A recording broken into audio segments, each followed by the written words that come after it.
Plusieurs personnes sont présentes ici en France depuis des années et chaque année renouvellent leur titre de séjour sans savoir qu'ils ont cette possibilité-là d'obtenir en une seule année un visa pluriannuel qui sera disponible jusqu'à la fin de leur formation. Si moi, par exemple, après ma première année ici en France, j'ai eu cette grâce-là d'obtenir un visa pluriannuel, ça veut dire que vous également qui êtes présent sur le territoire depuis des années, vous aurez aussi cette possibilité-là d'avoir le vôtre. J'ai décidé de faire cette vidéo en cette période de renouvellement de titres de séjour pour vous partager ma stratégie, le processus que j'ai pu employer pour obtenir le mien et comme ça, il sera facile pour vous de vous dégager de ce stress administratif que vous impose la préfecture chaque année. Avant d'entrer dans le vif du sujet, j'aimerais vous faire comprendre que j'ai enfin terminé avec la création de ma page sur le site Commerce.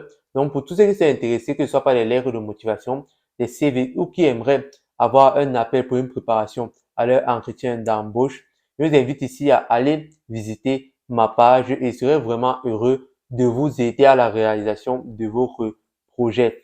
Et donc, j'ai même déjà eu un client, une personne qui m'a contacté avant même que je termine la création de mon site et vous montrer ici la lettre de motivation et le CV que j'ai pu faire pour lui en quelques clics. Il a été livré en 2 jours. Le paiement a été effectué tout simplement et avec sécurité. Donc, je vous invite ici, si vous ne trouvez même pas, si vous n'arrivez pas à vous connecter sur le lien qui est en bas de la description, à partir directement sur Commerce, quand vous aurez besoin d'un CVG, lettre de motivation, tapez sur rechercher un vendeur et écrire sage conseiller. Et là, vous allez tomber sur ma page. Je serai vraiment heureux de pouvoir vous servir.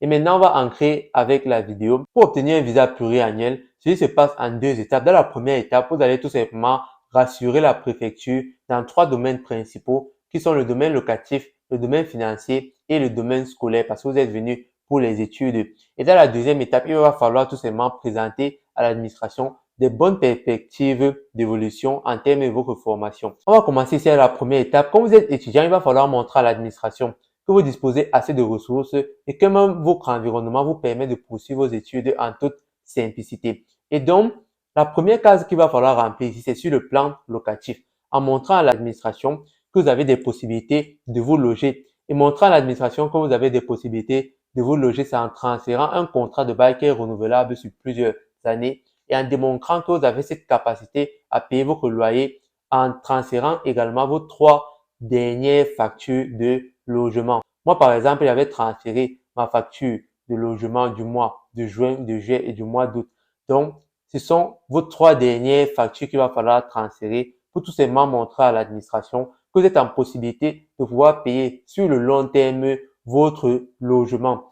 Et maintenant, la deuxième case qu'il va falloir remplir, c'est sur le plan financier. Et ici, vous avez 3 possibilités, mais la possibilité que moi j'ai utilisée et que moi je peux aussi vous conseiller vraiment parce que c'est grâce à ça que j'ai pu avoir mon visa pluriannuel, c'est vraiment si vous avez un grand frère ici, une tante ou alors un cousin qui travaille dans une grande entreprise et qui touche un bon salaire, c'est de viser sur un garant financier pour vous accompagner. Même s'il ne va pas vous suivre jusqu'au terme de votre formation, mais ce n'est que pour vous permettre déjà de pouvoir renouveler votre titre de séjour. C'est déjà un bon début. Et donc, pour ça, il va falloir que celui-ci vous donne certains documents clés qui ne doivent pas manquer, comme par exemple la composition de son logement, parce que l'administration va voir ici qu'il est en capacité de pouvoir subvenir aux besoins de sa famille, mais aussi à vos besoins pendant toute la période de votre scolarité. Le deuxième document qu'il va falloir fournir également, c'est sa fiche d'imposition. Il va également transférer, il va également vous donner, parce que c'est vous qui devez les transférer, il va également vous donner ces 3 dernières fiches de paye pour qu'on puisse voir quel est le salaire qu'il perçoit et est-ce que ce salaire-là va permettre en sorte qu'il puisse subvenir à la majorité de vos besoins. Il va également écrire une attestation sur l'honneur qui montre qu'il s'engage à pouvoir subvenir à vos besoins financiers pendant toute l'année scolaire à venir.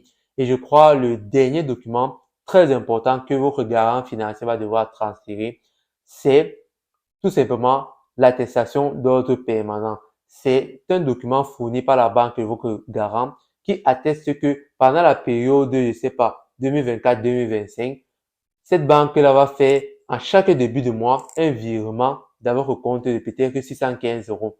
Et quand vous allez transmettre ces documents-là à l'administration, là, ils seront déjà rassurés sur le fait que vous avez un garant et donc vous disposez assez de moyens financiers. Et c'est même bien parce que vous n'êtes pas seul. Parce que pour ceux qui sont un peu seuls, c'est un peu compliqué. Parce qu'on sait que vous allez peut-être faire un job étudiant, mais peut-être vous serez renvoyé et après ça va devenir compliqué. Mais si vous avez déjà un garant financier et peut-être à côté vous allez trouver un job, là ils sont un peu rassurés sur le plan financier. Et maintenant pour d'autres, il y a également la possibilité de l'AVI. C'est aussi un peu comme un garant financier, mais c'est juste le fait que il y a déjà une somme bloquée dans un compte et l'entreprise en charge de l'AVI, et c'est souvent Studeli que beaucoup de personnes utilisent. C'est cette entreprise-là qui va vous faire un dépôt dans votre compte chaque début de mois ou chaque fin de mois. Et la dernière solution que vous pouvez ici utiliser pour cocher la case du plan financier, c'est tout simplement montrer que vous disposez dans votre compte une somme supérieure ou égale à 7 380 euros qui vous permettra de subvenir à vos besoins tout au long de votre période d'études. Et donc, là, vous aurez tout simplement terminé avec le plan financier. Et vraiment, on a maintenant la troisième case qu'il va falloir rassurer l'administration dessus. Et c'est vraiment le plan où beaucoup d'étudiants ne parviennent même pas à pouvoir renouveler leur titre de séjour. C'est sur le plan scolaire. Et ici, parce que l'administration va regarder ici, est-ce que vous prenez vos études au sérieux? En transférant, par exemple, vos relevés de notes, ils vont voir quelles sont vos notes peut-être dans vos matières fondamentales, quelle est votre moyenne générale. Il va falloir également transférer une fiche de présence qui montre que vous avez été présent à toutes les séances ou bien majoritairement à toutes les séances de TD. Et je vous invite vraiment, les amis, ne manquez pas les TD. Vous pouvez fuir les cours, mais ne manquez pas les TD parce que c'est là-bas qu'on va signer les fiches de présence et l'administration peut vous demander ça. Moi, j'ai dû transférer une fiche de présence et donc, je vous invite vraiment à ne pas manquer vos TD. Donc, il va falloir transférer vos relevés de notes, vos attestations de présence et il faudra vraiment que l'administration puisse voir que vous prenez vraiment au sérieux vos études. Que ce soit à travers vos notes, que ce soit à travers votre présence, c'est vraiment le point le plus important. Il ne vous demande pas d'être les premiers de votre classe, mais juste le fait de venir en cours et de valider vos matières. Si vous avez des grandes notes, des grosses moyennes, là, c'est la cerise encore sur le gâteau. Et maintenant, on va passer à la deuxième étape qui vous permettra vraiment alors de pouvoir obtenir votre visa pluriannuel.